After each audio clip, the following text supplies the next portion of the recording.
In order to get Anaconda working on Windows platform, you might need to head over to anaconda.com. This is the website where you can download the Python distribution for free. When you click on this free download here, you get a download link. It detects what operating system you're using, and you can select download accordingly. But because I'm running on Windows right now, so it shows the download link with the Windows icon.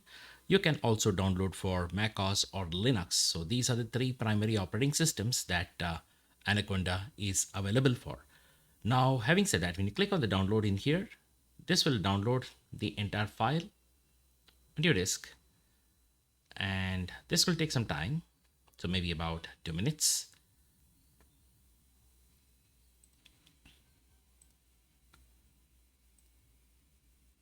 We'll wait until the download is completed in a minute or so.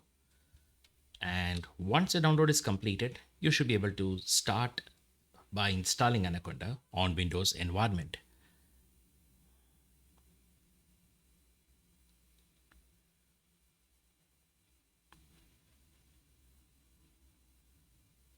As you can see, it's almost finishing. Another 40 seconds or so on my machine.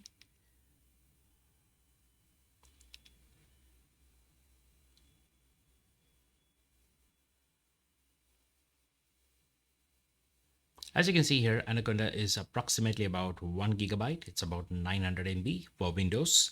So the download contains not just the Python standard library, but also various other libraries and frameworks suitable for data analytics, data visualization, machine learning, and a lot of other utility frameworks and libraries. It also comes bundled with its own packaging system. It's also called as Conda, which can create a virtualized environment for hosting your Python projects. The download is almost completed, so I'm going to wait for another few seconds for the file to sync. Yeah, once the download is completed, you can click on this open file here. So to click on this open file link in this place, a few seconds from now, you will see the Anaconda installer starting up. Let me just minimize this browser window.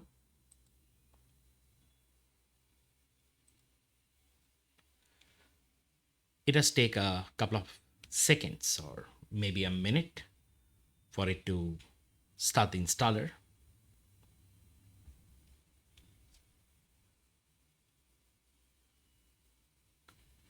As you can see, this is the welcome screen that you get from the Anaconda setup. You can now go ahead and click on the next button in here. And this is the license agreement. Basically, you can read this license agreement, and once you're okay with it, you can click on I agree. This is what will let you proceed with installation. And now here the installation setup, select installation type. You have two options. You can either install for your own user account, or if you prefer to install it system wide, which is available for all users, you can select all users. But for personal development, I would just recommend just me recommend it. That's what is suggested in here. I think but when you do this, the Anaconda distribution will be installed in your home profile, that is in your home folder. So you don't require administration privileges to configure any other aspect in Anaconda. So I think it's more easier to just use just me and click on next button here. You can also see where Anaconda will be installed. I have logged in with a user account with the name CSB. That is my user profile. So you can see it is installed under c:/user/csb/anaconda3. Of course, if you have any other locations where you want to install, you can change that location by hitting on the browse button here, browse icon. But I'm going to leave the defaults so it looks easier. So I'm just going to leave the default because I have enough space available in my home directory. So I'm just going to click on next here. And in this screen, you have a lot of options being checked on. You can see here, create short menu shortcuts, start menu shortcuts, sorry. And there's also another option. This is optional. You can add Anaconda to your path environment variable. If you believe that this is the only Python setup that you're going to be using, maybe you can just turn this on, but it's generally not required. So if you don't turn it on, the only way you can access Python from Anaconda is by opening up Anaconda command prompt. So you will not have access to it in your Windows command prompt. So that is one thing that you should keep in mind. So I'm going to leave the defaults. Maybe I might want to install other installations of Python. So it's fine. So I'm just going to leave the defaults here. Only enable the start menu shortcuts. You also have an option to register Anaconda 3 as a default Python 3.11. So basically other programs can detect Anaconda Python distribution and use them if you're going to be using VS Code or PyCharm as such. You can also have an option to clear package cache on completion, but if you really want to recover disk space, then you can turn this on. But I'm going to leave the defaults. I'm just going to leave this checkbox and this checkbox on. I'm not changing anything in here. I'll go ahead and click on install. This installation, which should take a couple of minutes, because after extracting all these packages, it's going to install them and create the package cache. So setting up the package cache can take a couple of minutes. So if you want, you can also click on the show details here to see what's going on. So you can see all these files being extracted.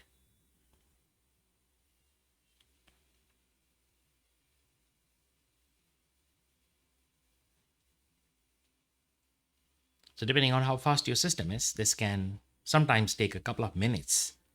So I'm going to let this be there. And once it's installed, I will show you what really happens. By the way, you can also install Python from python.org, or you can also install Python via Tawny editor. So there are different ways you can get Python set up on your system, but using Anaconda gives you more functionality, especially if you're going to be if you're interested in working on or venturing into data analytics and data visualization, or even building web applications. And there are a lot of libraries and frameworks that are bundled with Anaconda, which makes it easier for us to be productive immediately. And one of the interesting things you will notice in Anaconda is that it comes bundled also with an improved Python REPL. It's also called as IPython, which gives you added functionality than the default Python REPL that comes bundled with your standard Python distribution.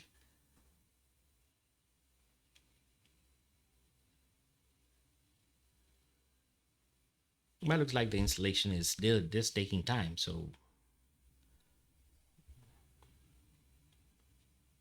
meanwhile, while the install is going on, I can also show you other software that you might want to also install, which could be, you can also download and install Visual Studio Code. You can go to code.visualstudio.com.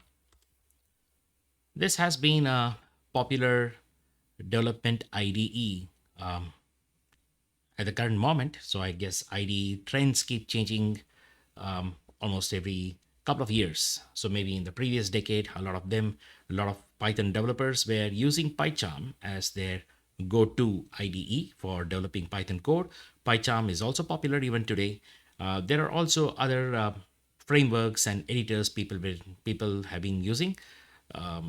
Editors are basically subjective. You can choose any editor that you prefer. Maybe if you want to type in your code in an editor like Notepad++, or if you want to type in Sublime Text, or there were other older editors like Atom and Brackets. They're not maintained any longer. People who work on the Unix environment, or mostly the Linux or Mac OS systems, might prefer working on the command line, where they could use the Vim editor or the NeoVim editors and so on. But VS Code is a very easy editor to get started on. It may not be the fastest editor, but it strikes a balance. It's a lot faster than Eclipse and other forms of old generation IDEs built on top of Java. So this is built using the Chrome rendering engine, so it launches a bit faster. It does take up more resources than maybe using a very slim editor like Notepad++ or Vim. So your mileage might vary. But one of the benefits that VS Code provides is that it gives you access to not just Python, but it's a polyglot IDE. So you can, if you plan to develop on C++ or Java, or you want to develop JavaScript or TypeScript, so you have language extension support for all different kinds of languages. So you can also go and click on download on this. So you can see a download for Windows is available. The moment you click on download, even VS Code gets downloaded, and you can install this too alongside with Anaconda.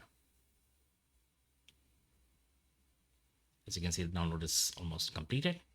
I think I had already downloaded earlier, so you can see the file name is stored with a 1.exe at the end, but it's fine. So you can also go ahead and install this, but let's check if Anaconda's setup is complete by now. Looks like it's still ongoing. This could take a couple of minutes on my machine. I'm running on a virtual machine, so therefore it will take significantly more time than it would on a plain Windows environment. Yeah, it's almost done.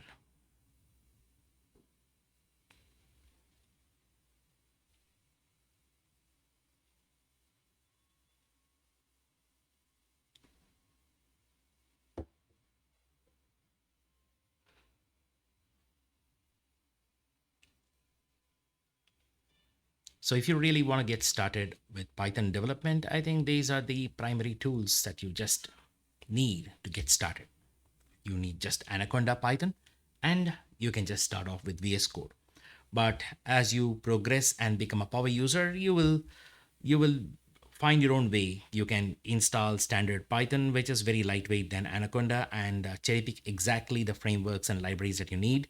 And if you don't really like the interface of VS Code, or for some reason you don't prefer VS Code for its, if you think it's more bloated, you don't like IntelliSense, you can switch to any other editors. But this is good. This is more of a beginner friendly kind of an environment. So if you're an absolute beginner, I think this setup should just do fine. Meanwhile, I should also tell you that if you're working on Windows, you can make sure that you have you might want to make sure that you have Windows Terminal installed. You can search for terminal. I guess the latest versions of Windows, let's Windows 11 at least. I can just see that terminal comes pre-bundled. The latest updates of Windows 11. So this is a better command line oriented environment for working on PowerShell, or maybe if you want to run commands on the PowerShell or the Windows CMD prompt, you can use this interface.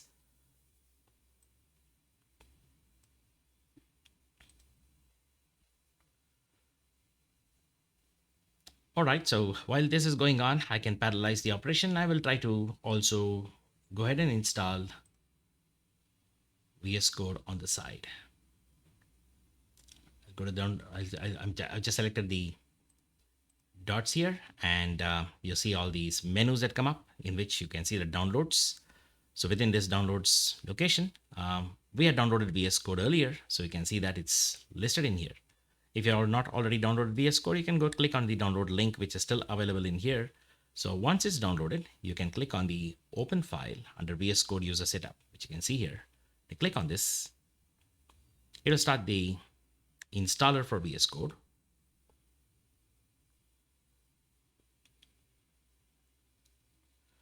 And this is the VS Code installer dialog box that you see here. I'll just minimize the browser. Yeah, this VS Code setup that's come up, and you have an option to select. You might need to click on this icon here. I accept the agreement first, obviously, because you want to be reading all these license agreement that they provide, and you need to accept it before you proceed. So assuming that everything seems okay, you can click on I accept the agreement, and you can click on the next button in here. And you can also see that VS Code gets installed in your user profile by default. That's the default location where it goes. It goes in C: users, app data, local programs. You can see here it creates something called Microsoft VS Code, but that doesn't matter. You don't have to remember the path. VS Code will also create a start menu icon, which you can use to launch it. It's more convenient. So we can click on next, and it shows setup will create a program shortcuts in the start menu folder under the name called Visual Studio Code. You can go ahead and continue with it. If you don't want it to be created, you can click on don't create start menu folder, but I would prefer it to be there, assuming I'm going to be using VS Code all the time through the start menu folder. So click on next. And you do have an option to create a desktop icon. If you are a person who likes to double click on icons on desktop and launch apps, I think you can turn this on. And you also have an option for open with code in the Windows Explorer context menu. You can also use add open with code to your Windows Explorer directory context menu. This could be some useful features to turn them on. So it's easy to launch VS Code from your Windows Explorer interface, your file manager interface that is. and you can click on next. With all the settings that you chose, it shows this up. All of these are settings that we chose. It's confirming all these settings here. You can go ahead and click on install. And they should take a minute to install. On the contrary, you can see the installation of Anaconda is completed. So you can see it's completed here. And you can click on next. And you can click on next here. You can launch Anaconda Navigator if you want. The Anaconda Navigator gives you a dashboard through which you can access all the components and features that comes bundled with Anaconda. But then the Navigator takes a long time to launch. If you're a person who just want to get started with Python as is, you would want to start off with Anaconda command prompt. So you don't want to turn this on. We can turn this off. If you really want to see how to get started with Anaconda distribution in a web browser, you can leave this on, but I'm going to turn this off and click on finish. You can see that Anaconda installation is finished. You don't see any icons in the desktop being created, but you can also see even the VS Code is also completed. You can see completing VS Code setup wizard. It's almost completed. You can see click finish to set up. If you want to launch VS Code right away, you can do that, but I'm going to turn it off right now and click on finish. So we have installed Anaconda and VS Code on Windows using the setup tools here. Now, once you get started on Anaconda environment for working on Python, you can quickly go to the search here and search for Anaconda prompt. So when you select Anaconda prompt here, you can see that it launches Anaconda prompt in a Windows terminal. There's a small difference that you see here is when you see a Windows command prompt like this, it's actually a Windows terminal, but it's a CMD prompt. You can see a base being shown up as some kind of a signature. This shows the Conda repository that's using. So right now it's in the base environment, you would say. The Conda environment is set to base. So that shows the Conda environment here, and followed by your Windows default prompt, which indicates your path. You can directly launch Python from here by typing Python like this. And you get a Python prompt. You get a Python shell prompt when you do that. You can see that the Python version that's listed here, this is the current version of Python at this moment when I'm installing Anaconda. I think it's in 2024. Yeah, the latest update of Anaconda Python is dated December 15, 2023, which is quite recent enough at this moment. So the latest version is 3.12, but we are just one minor version away. That's perfectly fine. So we can do most of the work on this version of Python for most of our frameworks. And you can try out certain simple things like typing out hello world like this.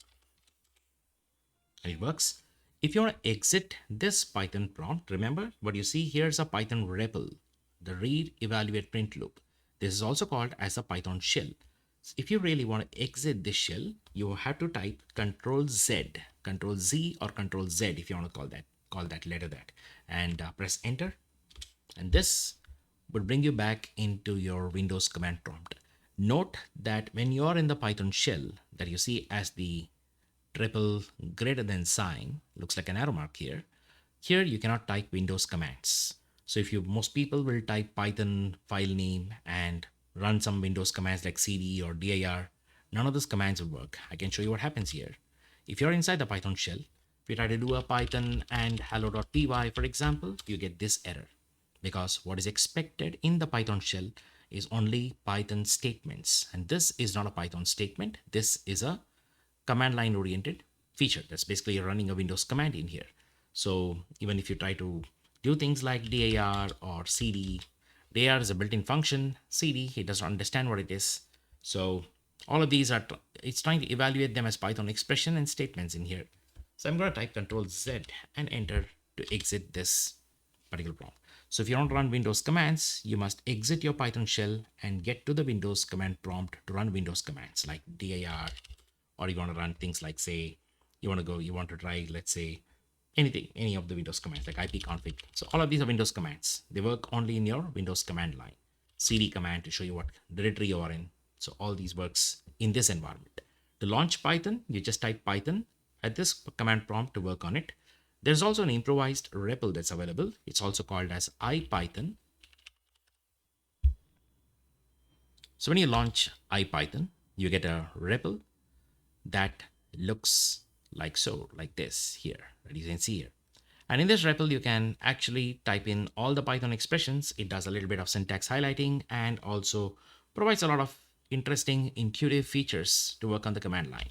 So if you just type print, you can see that it's sort of highlighted, and you can see the syntax highlighting at play here. You can also repeat the previous statement by using the up arrow key, rerun it again, or you can also type in compound statements quite easily in this particular shell environment. For example, if I want to type for I in range of 10, I can put a colon here. This is how you start a compound statement in Python. This is an example compound statement that runs a loop, runs a set of statements 10 times in this case.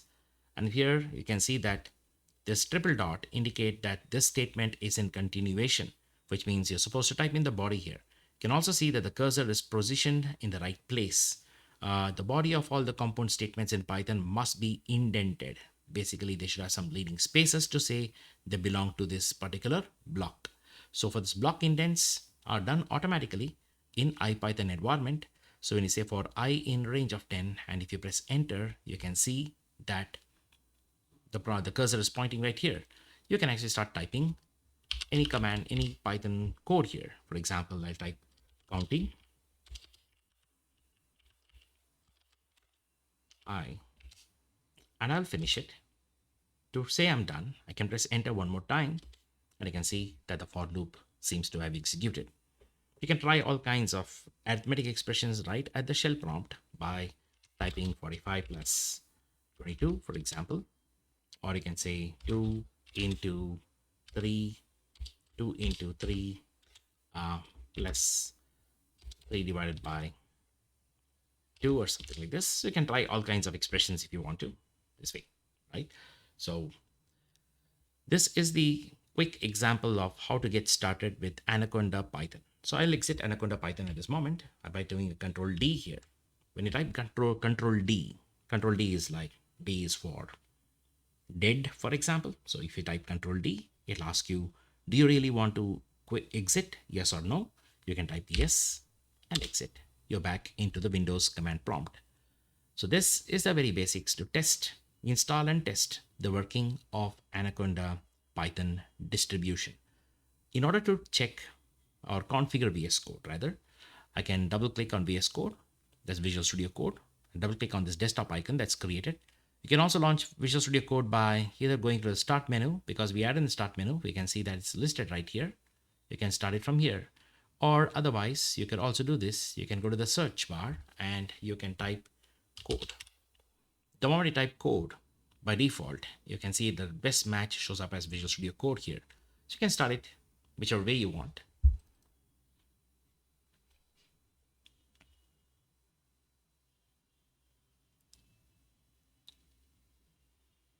I think I open it twice, so just one moment. I'll close the other instances. Yes. The first time you launch VS Code, you get a welcome screen here where you can select what kind of theme you want, whether you want to have a light theme, or you want to have a high contrast theme, or you want to have a dark high contrast, or you want to have a dark modern theme. I'm going to leave the dark high contrast for my use case. This highlights all the borders and so on. So it'll be more for people who are visually impaired, let's say. But if you want to have a more subtle kind of a theme, then you can select dark modern. So this will make it look more subtle. So you can select the theme, and you can also select rich support for all languages here. All of these are different checklists. So select rich support for all languages. When you click on this, before you click on this, maybe you can click on also browse language extensions. And this is where you can install language extensions for different languages that you want to program or code on. So here by default, you can see the first language that shows up in here is Python, officially coming from Microsoft. You might want to install this to get Python support. So I'm going to click on the install button that you see here.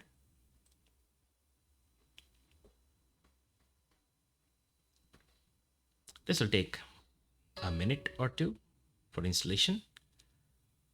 While this installation is going on, you can also go ahead and also install Jupyter Notebook support. This provides support for Jupyter Notebook inside Visual Studio Code, which is very convenient to use for writing small snippets of Python code or having workflow that's got to do with data analytics or data visualization. So I'm going to also select Jupyter here, click on install. At the bare minimum, these are the only two extensions that you need to install in VS Code in order to get started on Python. So now that I've installed Python and I've also installed Jupyter, both of these, now the VS Code environment is now ready for writing Python programs. So I'm going to close all these things. These are the sidebars that you see here, sidebar buttons. I'm going to just close it. Actually, when you click on this, it shows you the file explorer where you can open the folder where you want to keep all your Python code. So I can click on open folder here and shows all these folders. I can do one thing. I can just create a new folder for keeping my Python samples. So for learning Python, I'm going to just create a folder called new folder here. So how did I reach here? All I did was I clicked on this button. When you click it one more time, it vanishes. Click it again, you get the sidebar. The first time you launch, you get this no folder opened, and you can see you have not opened any folder, and it shows open folder here. So you can click on this. Once you click on this, you can now click on new folder here. A new folder gets created. Now you want to change the name to something more meaningful. So I'm going to type in here as Python samples. And once you've done this, you can select this folder. You can see the folder selected is Python samples. When I click it, select folder one more time. The first time you open a new folder, it's very likely that you get this kind of a dialog box asking you, do you trust the authors of the files in this folder? Assuming that's a folder that you own in your own home directory, you can obviously click on this checkbox to say trust authors of all files in the parent directory CSB and click on I trust authors. Of course, if you plan to open some existing folder with existing Python scripts, it might be a little risky to trust that folder and use it if you don't know what those scripts contain. That's the reason why this dialog box is popped up. And you still have the welcome screen shown here. If you don't really need it, you can click on close. But there are many other features that are there. We can see that I said in the checklist, I just created create an open Jupyter notebook, but there's also another option here. It shows select Jupyter kernel. I will select Jupyter kernel right here. And do I need to select Jupyter kernel? No, don't select Jupyter kernel here. The default kernel will be provided by VS Code. We don't want that. We want to be using Anaconda's version of Python. So I'm going to leave this off. And I can also click on open new Jupyter notebook button here to test it. You can see the Jupyter notebook window is opened here. And here you can try out some basic expressions, like I can just say print hello world here. You can also note that VS Code does a lot of these auto completion and code hinting and highlighting. So this could be quite convenient for people who are new, so they can look up the errors as they type, right? And also get some quick help for certain functions and methods that you might end up using in Python. So to run any code in here, you can just say Control Enter to execute it. The first time you try to run, it's going to connect to the kernel here. It's trying to activate Python.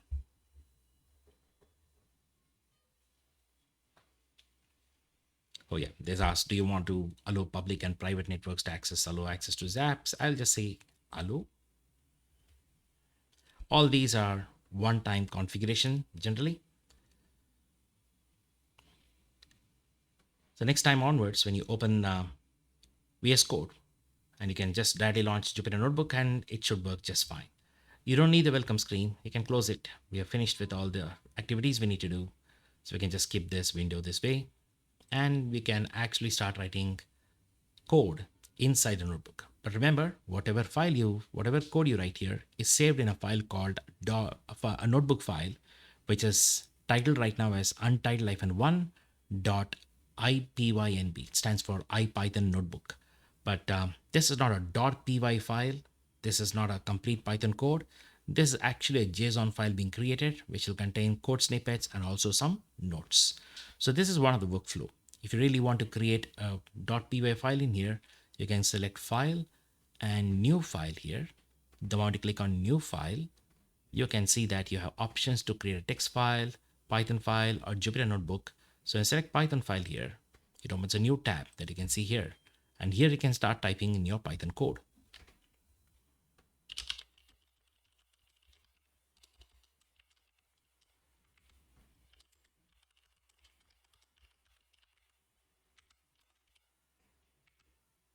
I just typed a very small Python code in here, which just is the same for loop which I typed in the REPL. But for now, I need to save this file. In order to save this file, you can see when the file is not saved, you see this when I highlight it, it becomes a crosshair, it becomes a cross. But if I don't highlight it, you can see a dot right there indicating that the file is not yet being saved. You can use a shortcut Control S for saving. Control S is to save. It opens up a dialog box prompting save as, and here you can select as what file you want to save. So I'm going to call this as count10.py, for example. By default, this file will be saved in the folder that you opened, which you can access from the Explorer here. See, under Python samples, count10.py. In order to run this program, you can use a shortcut F5, or you can also click run. But I'm going to use the shortcut here. I'm going to press the F5 key here. The first time you run it, it'll ask you how you want to run it. I'm going to select Python debugger, Python file. All of these are the first time configuration that's asking. So I'll select the interpreter and I'm going to select this one, Python 3.11.7 base. So the list of interpreters anyway shown. I select the right interpreter here. Oh, okay. So this had actually failed for some reason. So looks like there are some issues with the Python extension here.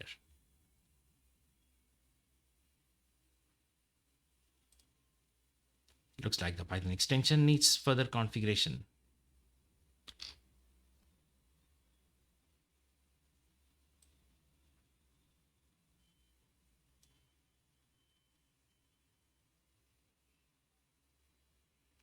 There's a lot of details in here which you can read through to set up the configuration. But normally I would personally write my Python code in here, and rather than running them right inside VS Code, I don't do that. Rather, I would just open up the terminal right here. You can also open up your terminal. Now, when you open up your terminal, by default, it will be in your user profile folder.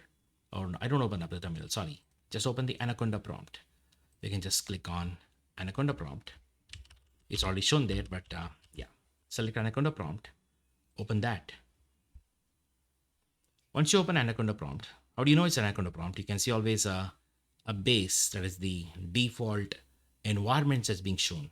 The environment name is called base, and after which you can see the Windows prompt. So you can now cd to Anaconda 3. This is where the Anaconda binaries are installed, but that's not the place I want to go. I've created my samples under Python samples. So you can, if I do a dir here, it shows all the directories, or rather folders, if you want to call it that, listed here. You can see there's a folder that we created earlier called Python samples listed in here. So I can do a cd py tab. You can use the tab completion to autocomplete these folders. So it automatically adds quotes if there are spaces in the folder here. I can say cd and py tab or autocomplete. Press enter. Now I'm in Python samples folder. When I do a dir here, you can see it shows that file count10.py. Now here I can type Python count10.py to run the program. So normally you want to keep a terminal window open in this location, and you want to have the VS Code window open in here where you type in code, save it in a file, and whatever file you save it to, that file is visible in this terminal. So because now it's visible in the terminal, you can actually run it by typing Python and the file name. So this summarizes the workflow that you would normally use if you are using Windows to work with Anaconda along with Python and VS Code. So this sums it up. Some of you might also try other alternatives like installing Windows subsystem for Linux. So you get a complete Linux-like environment. So if you're a person who likes to switch between Linux and Windows quite often, I think using WSL might make sense. So that's another alternative way to work on Python. So maybe in another video, I will show you how that can be done. So I will close this video right here. So we got Anaconda installed. We tested Anaconda with the Anaconda prompt, and we also installed VS Code. Install all the extensions on VS Code for Python and Jupyter Notebook interface. We also tested it, and we wrote a small Python program to show that the workflow is ready. With this being said, you should be able to attend my other trainings, mostly when I talk about Python and Python development with this kind of an environment settings if you are a Windows user. Thank you very much.